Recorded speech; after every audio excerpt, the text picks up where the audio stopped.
parle. Chaque jour, Charles et Carole vous présentent la leçon de l'école du sabbat.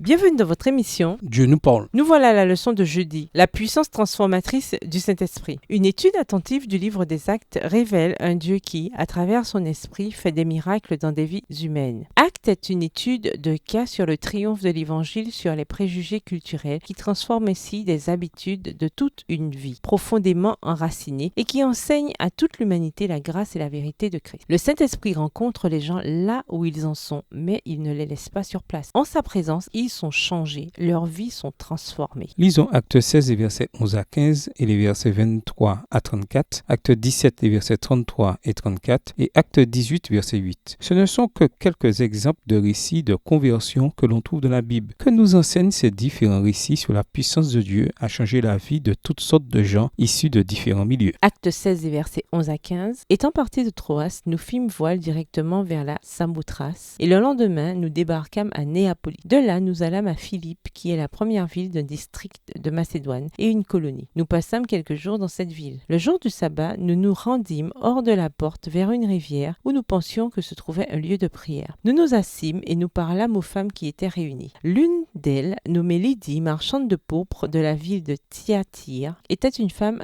craignant Dieu et elle écoutait. Le Seigneur lui ouvrit le cœur pour qu'elle fût attentive à ce que disait Paul. Lorsqu'elle eut été baptisée avec sa famille, elle nous fit cette demande. Si vous me jugez fidèle au Seigneur, entrez dans ma maison et demeurez-y. Et elle nous pressa par ses instances. Acte 16, versets 23 à 34. Après qu'on les eut chargés de coups, ils les jetèrent en prison en recommandant au geôlier de les garder sûrement. Le geôlier, ayant reçu cet ordre, les jeta dans la prison intérieure et leur mit les ceps aux pieds. Vers le milieu de la nuit, Paul et Silas priaient et chantaient les louanges de Dieu, et les prisonniers les entendaient. Tout à coup, il se fit un grand tremblement de terre, en sorte que les fondements de la prison furent ébranlés. Au même instant, toutes les portes s'ouvrirent, et les liens de tous les prisonniers furent rompus. Le geôlier se réveilla, et lorsqu'il vit les portes de la prison ouvertes, il tira son épée et allait se tuer, pensant que les prisonniers s'étaient enfuis. Mais Paul cria d'une voix forte, « Ne te fais point de mal, nous sommes tous ici. » Verset 29. Alors le geôlier, ayant demandé de la lumière, entra précipitamment et se jeta tout tremblant aux pieds de Paul et de Silas. Il les fit sortir et dit, « Seigneur, que faut-il que je fasse pour être sauvé ?» Paul et Silas répondirent, « Crois au Seigneur Jésus et tu seras sauvé, toi et ta famille. » Et ils lui annoncèrent la parole du Seigneur, ainsi qu'à tous ceux qui étaient dans sa maison. Il les prit avec lui à cette heure même de la nuit. Il lava leurs plaies et aussitôt il fut baptisé, lui et tous les siens. Les ayant conduits dans son logement, il leur servit à manger et il se réjouit avec toute sa famille de ce qu'il avait cru en Dieu. Acte 17, versets 33 et 34. Ainsi Paul se retira du milieu d'eux. Quelques-uns néanmoins s'attachèrent à lui et crurent. Dénice, l'Aréopagite, une femme nommée Damaris et d'autres avec eux. Acte 18, le verset 8. Cependant, Crispus, le chef de la synagogue, crut au Seigneur avec toute sa famille. Et plusieurs Corinthiens qui avaient entendu Paul crurent aussi et furent baptisés. Quelle diversité extraordinaire! Lydie était une prospère femme d'affaires juive et le geôlier philippien était un fonctionnaire romain de classe moyenne. Le Saint-Esprit peut atteindre toutes les classes de la société. Sa puissance de transformation atteint aussi bien les hommes que les femmes, les riches que les pauvres, les gens instruits que les gens sans instruction. Les deux derniers personnages de notre liste sont tout aussi remarquables l'un que l'autre. Acte 17, verset 34, fait référence à la conversion de Dénice, l'Aréopagite. Les Aréopagites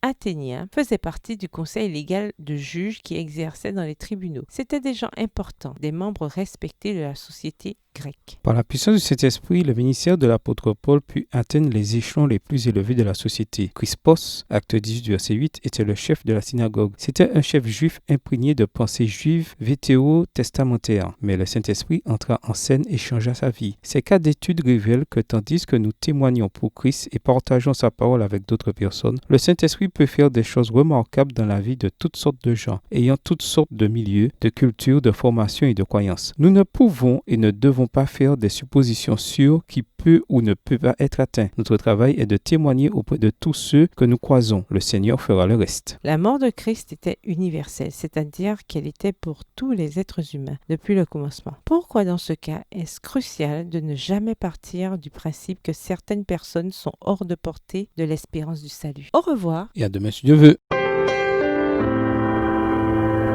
Dieu nous parle. Chaque jour, Charles et Carole vous présentent la leçon de l'école du sabbat.